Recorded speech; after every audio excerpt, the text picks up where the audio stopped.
다시 성경은 여호야긴 왕으로 갔다가 다시 앞으로 또 넘어간다. 앞으로 또 넘어가서 여호야김에 대한 이야기를 합니다. 여호야김 시대의 이야기죠. 그런데 여호야김 시대의 이야기를 뭐라고 말씀을 하고 있느냐면 유다의 왕 요시아의 아들 때부터 이야기를 합니다. 왜냐하면 오늘 성경에 나타난 말씀 3절 보면 유다의 왕 아몬의 아들 요시아 왕 13째 해부터 오늘까지 23년 동안 지금 요시아 때부터 예레미야가 선지자 활동을 하기 시작했습니다. 선지자 활동을 하기 시작했는데 세월이 23년이 되었다는 겁니다. 여호야김의 시대까지 이르는 거죠. 여호야김의 시대에 이르러서 지금 예레미야 선지자가 이야기하기를 내가 23년 동안 계속해서 너희에게 하나님의 말씀을 전했는데 너희가 하나님의 말씀을 귀 기울여 듣지도 않고 그 말씀을 순종하지 않았다. 그래서 이제 하나님께서 너희에게 징벌을 가하게 될 거다. 그 징벌이 뭐냐면 첫 번째 바벨론 포로되는 605년, BC 605년에 일어나는 1차 바벨론 포로입니다. 그 1차 바벨론 포로에 대해서 9절에 나타난 말씀을 보면 성경은 말씀하기를 보라 내가 내 북쪽 모든 종족과 내 종 바벨론 왕 느부갓네살. 그러니까 바벨론은 하나님의 종이라는 거예요. 다시 말하면 하나님께서 말씀하시는 대로 그냥 느부갓네살은 자기가 무엇을 하고 싶어서 정복의 꿈을 가지고 나라를 정복하는 것 같지만 하나님께서 말씀하시는 것은 그것은 내가 시키는 대로 하는 것뿐이야. 느부갓네살은 내 종이야. 내 손에 있는 거야. 그런데 왜 내가 느부갓네살을 불러들이느냐?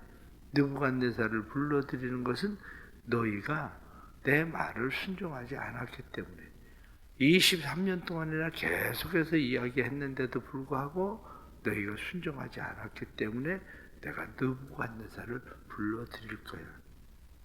그래서 느부갓네살이 너희를 와서 치면 놀램과 비웃음거리가 되고 영원한 폐허가 될 거고 기뻐하는 소리, 즐거워하는 소리도 없어질 거고 신랑의 소리도 신부의 소리도 없어지고 맷돌 소리가 끊기고 등불도 끊어지고 너희가 그렇게 험한 꼴을 만나게 될 거다. 이렇게 이야기를 하시는 거죠. 그러면서 중요한 또 한 가지를 이야기하는데 그러면 70년 동안 너희가 바벨론 왕을 섬기게 될 거다. 그래서 그때부터 70년 동안 바벨론의 2차, 3차 포로가 일어나고 그리고 1차 포로 귀환이 일어나는 동안 70년 동안 그 일이 일어나는 거죠. 그것을 바벨론 1차 포로로 잡혀갔을 때에 잡혀간 사람이 누구냐면 다니엘이었어요. 다니엘이 1차 포로로 잡혀갈 때 잡혀가서 바벨론에서 그가 총리의 일을 하고 있다가 어느 날 예레미야에서의 70년이 차면 돌아오리라 이 말씀을 깨닫게 돼요. 70년이 차면 돌아오겠다. 그러면 이스라엘로 돌아갈 꿈을 꿔야 된다. 그래서 바벨론에 있던 사람들에게 70년이 차면 돌아가리라고 하신 대로 우리가 돌아가게 될 거다. 그래서 바벨론에서 이 다니엘은 돌아오지 않지만 그 백성들에게 70년이 차면 돌아오리라는 꿈을 심어주게 되죠. 바로 오늘 성경 본문에 나타난 말씀이 우리에게 또 다시 중요한 몇 가지 말씀을 해주고 있습니다. 그것은 우리가 한편으로 생각하면 하나님께서 우리에게 예레미야 한 사람을 통해서만 말씀하신 것이 아니라 이사야 선지자라든지 당시 많은 선지자들이 계속해서 하나님의 말씀을 전하는데 그것을 히브리서 1장 1절에 나타난 말씀은 뭐라고 이야기하느냐? 옛적에 하나님께서 선지자들을 통해서 여러 부분과 여러 모양으로 우리에게 말씀하셨다. 이렇게 얘기하거든요. 옛적에 선지자들이 통해서 여러 선지자를 통해서 다양한 방법으로 하나님께서 우리에게 말씀하셨다. 그렇습니다. 오랫동안 하나님께서 말씀하십니다. 하나님께서 우리를 부르시기 위해서 또 우리에게 깨닫게 하기 위해서 하나님은 여러 부분, 여러 모양으로 말씀을 하시는데 요나에게는 하나님께서 어떻게 말씀하십니까? 요나에게 하나님께서 말씀하시는 것은 태풍을 통해서 말씀하셔요. 다시스로 가고 있었던 요나에게 하나님께서 큰 풍랑이 일어나게 하고 그리고 도저히 그 풍랑에서 견딜 수 없으니까 결국엔 이 배의 죄인이 누구냐? 그래서 요나를 던지게 되는 거죠. 풍랑 속에서도 하나님은 그렇게 말씀을 하시기도 합니다. 우리가 성경에 나오는 룻기는 어떻습니까? 룻이라는 사람에게 하나님께서 말씀하시는 방법은 기근을 통해서 하나님께서 말씀을 하셔요. 그런데 단순한 기근이 아니라 남편 죽고 두 아들이 다 죽고 한마디로 그러한 재앙의 기근을 통해서 하나님께서 말씀하시죠. 세 여자가 다 남자가 없어져 버리는 그런 상황을 만나면서 그가 다시 돌아가야 되겠다. 그래서 그가 다시 돌아오게 되는 일. 지금도 하나님께서 여러 부분, 여러 모양으로 우리에게 말씀하신다는 것을 이해하지 못하면 하나님 내게 언제 말씀하셨는데 이렇게 말할 수밖에 없습니다. 그런데 하나님의 말씀은 때로는 세미한 소리로 우리에게 말씀하시기도 하고 환경을 통해서 말씀을 하시기도 하고 다른 사람 누군가를 통해서 말씀하시고 설교 말씀을 들을 때에 하나님 말씀하시고 기도할 때에 내 마음에 감동을 주셔서 말씀하시고 하나님께서 주시는 말씀은 다양합니다. 단지 중요한 것은 듣는 사람의 귀가 없으면 듣지 못한다는 거죠. 그런데 하나님의 말씀은 귀로 듣는 게 아닙니다. 하나님의 말씀은 귀로 듣는 게 아니라 하나님의 말씀은 마음으로 듣는 거예요. 왜 하나님의 말씀을 마음으로 듣는 것이 중요한가? 그 이유는 다른 것이 아니라 하나님의 말씀은 우리에게 정보를 알려주기 위해서 말씀하시는 게 아니기 때문에 그래요. 우리가 어떤 이야기를 들을 때에 우리는 어떻습니까? 하나님의 말씀을 듣는 것보다 때로는 많은 정보를 얻기 위해서 듣기도 합니다. 인터넷 아니면 유튜브 여러분들은 볼 때에 그 보는 것들을 어떤 마음으로 보게 됩니까? 그 말을 들을 때에 그것이 여러분들에게 정보를 제공합니까? 아니면 공감하는 이야기들입니까? 사람마다 다른 거예요. 정보를 얻기 위해서 하는 사람들. 음식을 만드는 사람은 음식 유튜브를 보면서 정보를 얻어요. 설탕 2숟가락 넣어야 되는구나. 그건 정보예요. 그건 내가 공감하는 것 같지만 그건 실상 공감이 아니라 그건 정보예요. 정보. 그러나 하나님이 우리에게 말씀하시는 것은 70년이 자면 돌아오리라 그건 정보가 아니라 그건 공감이에요. 우리에게. 그러니까 우리는 하나님의 말씀을 들을 때에 말씀을 듣는 태도가 필요한 거죠. 말씀을 듣는 태도의 첫 번째는 뭐냐? 그게 바로 마음 열기예요. 마음을 열어라. 하나님 앞에 예배를 드리는 사람들이 가장 처음 해야 되는 일은 마음을 여는 거예요. 하나님에 대해서 마음을 여는 거. 교회에서 안내위원들을 세우고 그런 이유는 어디에 있습니까? 여러분들 교회 와서 교회 1년만 다니면 교회 주보가 어디 있는지 모릅니까? 교회 1년만 다니면 주보가 필요합니까? 요즘 교회 오는 사람들 주보가 사실은 거의 필요하지 않습니다. 왜 다 뜨는데? 광고까지 다 뜨는데 주보가 솔직하게 주보가 왜 필요합니까? 주보는 거의 필요하지 않습니다. 지금 새로 오는 사람들, 교회에 대해 잘 알지 못하는 사람들이 교회 주보가 필요한 거지 교회 주보가 사람들이 필요하지 않습니다. 교회 뭐 설교도 실려있고 칼럼도 있잖아요. 핸드폰 보면 다 나와요. 핸드폰에 이미 기록 다 돼 있어요. 그런데 주보를 왜 교회 오는 사람에게 주보를 왜 전해줍니까? 그게 마음 열기예요. 마음을 열기 위해서 반갑습니다. 일주일 동안 못 배웠는데 이렇게 얼굴 보니까 너무 반갑습니다. 내가 늘 저쪽에서 안내하고 있었는데 이쪽에서 안내하니까 1년 동안 못 보던 사람 여기 와서 얼굴 보게 되네. 왜냐? 내가 안내하던 쪽에 안내하면 1년 내내서도 이쪽으로 들어오는 사람은 한 번도 볼 일 없습니다. 그러니까 그게 장단점이 있는 거야. 교인들을 많이 아는 사람들은 자리를 바꿔서 쓸 때에 새로운 사람들을 만나고 그래서 반갑고 그런 거지. 그게. 그럼 마음 열기거든요. 마음 열기. 교회 오면 나를 반겨주는 사람이 있고 교회 오면은 그냥 얼굴 보고 서로 인사하고 그게 반가운 거죠. 근데 만약에 예배실 안에 들어와서 만나서 반갑다고 뭐 얘기하고 떠들고 그렇게 해보세요. 마음이 다치지. 그건 마음 열기가 아니에요. 마음을 오히려 하나님하고 지금 예배를 드리기 위해서 하나님 앞에 마음을 열려고 하는데 그렇게 떠들고 그러면 예배 오늘 마음이 다쳐버려. 마음이 다쳐서 오늘 예배가 틀렸나 보다. 왜 이렇게 그게 왜 그러냐? 마음 열기거든요. 집에서는 어떻습니까? 집에서 교회를 올 때 짜증스러운 일이 있고 그래서 교회 의무적으로 교회를 나옵니다. 근데 마음 열기가 안 되면 의무적으로 교회에 나와서 예배를 드리고 돌아가도 하나님의 말씀은 하나도 들리지 않는 거예요. 들린다고 해도 그것은 정보를 얻었을지 모르겠죠. 가장 중요한 첫 번째가 뭐냐? 마음 열기입니다. 마음 열기. 하나님의 말씀을 들으려고 하는 자세가 있어야 되는 거죠. 하나님의 말씀을 들으려고 하는 자세. 그러니까 우리가 늘 하나님의 말씀, 하나님 말씀하십시오. 종이 듣겠나이다. 이렇게 말하는 마음 열기의 자세. 그것이 예배, 그리고 우리가 하나님과의 관계 속에서 가장 중요한 일입니다. 왜냐? 종이 듣겠습니다라는 마음을 갖지 않으면 오랫동안 기도해도 하나님의 말씀은 들리지 않습니다. 하나님의 말씀이 들리는 것이 아니라 내 안에 근심이나 걱정이나 염려나 내 소리가 계속 들릴 뿐이죠.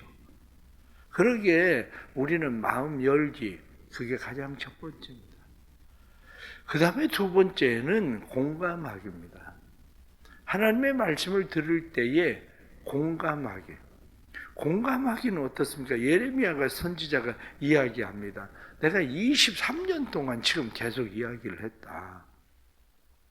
23년 동안 이야기를 했다. 이렇게 예레미야가 이야기할 때 예레미야가 23년 동안이나 예언 활동을 여호야김 시대까지 예언 활동을 한 거구나. 이렇게 얘기하면 그건 정보예요. 정보. 그러니까 내 마음 가운데 들려진 것은 마음 열기를 하고 듣는다는 것은 정보가 아니라 공감입니다. 공감이란 이야기는 23년 동안 내가 하나님의 말씀을 너에게 이야기했다. 이렇게 이야기할 때 하나님은 23년 동안이나 어떻게 참으셨을까? 23년 동안이나 하나님이 그렇게 기다리시다니? 그것은 하나님의 마음을 아는 거죠. 하나님의 마음. 23년 동안이나 오랫동안 기다리시고 하나님께서 참고 그리고 묵묵히 지켜보시고 그러고 계시던 하나님의 마음은 어떨까? 내가 기도하지 않고 있을 때 나를 지켜보고 있는 하나님은 어떠실까? 내가 하나님에게 불순종하고 23년 동안 살아온 시절 그것을 지켜보고 계셨던 하나님은 어떤 마음일까? 하나님의 마음에 대해서 공감하겠죠. 하나님의 마음에 대해서 공감하면 하나님이 더 참으실까? 아니면 이제 하나님이 그만 참겠다는 건가? 오늘 성경 말씀은 무슨 얘기입니까? 내가 이제 더 이상 참을 수가 없어. 내가 더 이상 참을 수가 없어서 내 손에 있는 바벨론을 불러들일 수밖에 없어. 내가 회초리를 들고 너 그러다 맞는다? 너 그러다 맞는다? 엄마 회초리가 무서워서가 아니라 엄마가 나를 때릴 수밖에 없구나. 만일 너희에게 징계가 없으면 너희는 사생자다. 성경이 그렇게 말씀한 것처럼 때려야 되는 하나님의 마음, 때려야 되는 엄마의 마음, 그 마음을 아는 거지. 그게 공감하기라는 것은 바로 그런 겁니다. 하나님의 마음을 아는 거예요. 아, 때리는 엄마는 얼마나 아플까? 때리는 하나님은 얼마나 아프실까? 그것도 1년, 2년이 아니라 하나님이 작정하시고 70년? 그러면 70년이면 바꿀 수는 있을까? 줄일 수 있을까? 공감하는 마음으로 그것을 느끼던 니느웨 사람들은 그걸 바꾸지 않아요.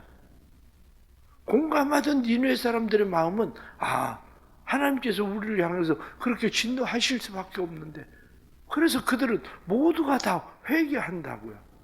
그래서 그들은 40일 있으면 이 성이 망할 거다 이렇게 이야기해도 바꾸거든요. 공감하는 마음, 그것은 어떻습니까? 엄마가 회초를 들기 시작했을 때 엄마 잘못했어요. 그리고 잘못했다고 하는 아이들은 그냥 5대 맞을 걸 한 2대 맞고 말아요. 근데 엄마 손에 붙잡혀서 뺑글뺑글 도망 다니고 그런 애들은 계속 쫓아다니면서 맞아요. 도망다니면서 맞고. 우리의 삶이 그런 거예요. 내 마음 가운데 하나님 앞에 공감하는가. 3번째는 순종하기입니다. 성경이 말씀하고 있는 것은 오늘도 우리에게 계속해서 말씀하시는 것이 무슨 말씀입니까? 5절에 나타난 말씀 보니까 그가 이르시기를 너희는 각자의 악한 일과 악한 악행을 버리고 돌아오라. 그리하면 나 여호와가 너희와 너희 조상에게 영원부터 영원까지 준 땅에서 살리라. 내가 너희에게 그렇게 이야기를 한다. 그런데 그 앞에 나오는 말씀은 4절에 뭐라고 되어 있습니까? 그의 모든 선지자를 너희에게 끊임없이 보내었으나 너희가 순종하지 아니하였으며 귀를 기울여 듣지도 아니하였느니라. 순종하지 아니하였으며 하고 말씀한 것처럼 순종하지 않았다. 그렇습니다. 말씀 듣기는 순종입니다. 하나님의 말씀을 순종하려고 듣는 거지, 하나님의 말씀을 우리 행동으로 옮기려고 하는 거지. 여러분들은 어떻습니까? 자녀들을 보면서 아이가 머리가 조금 나쁜 건 알아요. 엄마가. 자기가 난 자식인데 자기가 모르겠어요? 자기가 머리가 나쁜데? 그걸 모르면 좀 이상한 엄마지. 그걸 자기가 알아. 그런데 중요한 거는 아이가 그래도 공부하려고 그냥 책상에 앉아있는 모습을 보면 그게 안타까운 거야. 그래도 공부해보려고 저러는데 참 그렇게 놔줘서 내가 미안하다. 그런 마음이 생기지. 그런데 공부를 하라고 그래도 얼마나 공부를 안 하는지. 그러면 비록 내가 그 머리를 물려줬어도 그 애가 불쌍한 게 아니라 그런 거예요. 우리가 삶이.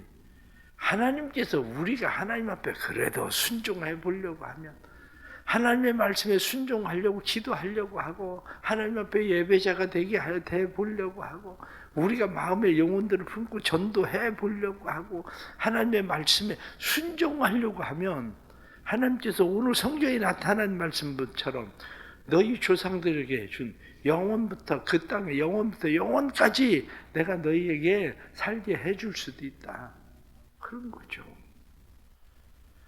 오늘 성경에 나타난 말씀 우리가 보면서 우리의 삶 속에 우리가 기뻐할 일, 즐거워할 일들이 점점 없어지거든 생각해야 돼요. 꼭 전쟁이 일어나야만 우리의 삶에 무엇이 되는 건 아니에요. 우리는 끊임없이 마음과 우리의 생각 속에 전쟁이 일어납니다. 우리의 마음과 우리의 생각 속에 전쟁들이 일어나는데 그것들이 내 삶의 기쁨과 즐거움을 빼앗아가면, 내 웃음을 빼앗아가면 성경에 나타난 말씀처럼 등불에 빛이 꺼진다 이렇게 말씀하는 것처럼 우리의 삶이 환하게 비춰지는 무엇이 사라지고, 그러면 해야 되는 게 뭡니까? 순종해야 된다는 거예요. 하나님의 말씀에 순종해라. 그러면 방법은 있다. 이렇게 이야기하시는 거죠. 오늘 주시는 이런 말씀들을 보면서 우리가 해야 되는 일들이 무엇인지 우리가 다시 하나님 앞에 생각할 수 있기를 바랍니다. 하나님의 말씀을 듣는 건 정보를 얻기 위해서가 아닙니다. 정보를 얻기 위해서가 아니라 하나님의 말씀을 듣는 것은 순종하기 위해서 듣는 겁니다. 그러기 위해서 우리는 하나님 앞에 나왔을 때에 성경을 읽을 때에 마음 열지 우리의 마음을 열어야 됩니다. 우리의 마음을 열고 하나님의 말씀을 들을 때에 내 마음, 내 생각이 아니라 하나님의 마음, 하나님의 생각을 읽는 공감하기. 그뿐만 아니라 때로는 하기 싫을지라도 아멘하고 순종할 수 있는 순종하는 마음. 이 삶이 우리의 삶 가운데 일어나면 하나님의 영원히 우리의 하나님이 되실 것이고 하나님은 우리에게 잘해 주시려는 생각을 가지고 계신다는 겁니다. 우리 성도들의 마음 가운데 늘 하나님 앞에 나아갈 때에 우리의 마음이 열리기를 축복합니다. 그리고 말씀이 들려지는 공감하는 은혜가 있기를 바랍니다. 말씀을 순종할 수 있는 삶의 능력이 생기기를 축복합니다. 기도하겠습니다. 연약하고 부족한 우리를 하나님께서 여러 시대, 여러 모양으로, 여러 선지자를 통해서 말씀하셨다고 말씀하신 것처럼 오늘날에도 하나님은 우리에게 끊임없이 말씀하십니다. 자연을 통해서 말씀하시고 사람을 통해서 말씀하시고 환경을 통해서 말씀하시고 성경 말씀을 통해서 우리에게 말씀하시고 우리에게 계속해서 말씀하시는 하나님의 음성이 있지만 저희들은 하나님의 음성을 귀로만 듣고 마음으로 하나님의 음성을 듣지 않습니다. 하나님의 말씀을 마음으로 받을 수 있도록 도와주옵소서. 종이 듣겠나이다. 주여 말씀하소서 하는 그런 마음이 우리의 마음 가운데 있게 해주셔서 하나님의 말씀을 들을 수 있는 귀가 열려지도록 성령님 도와주옵소서. 사랑하는 성도들의 마음 가운데 하나님의 말씀이 귀로만 들려지는 것이 아니라 하나님의 마음이 들려지게 해주옵소서.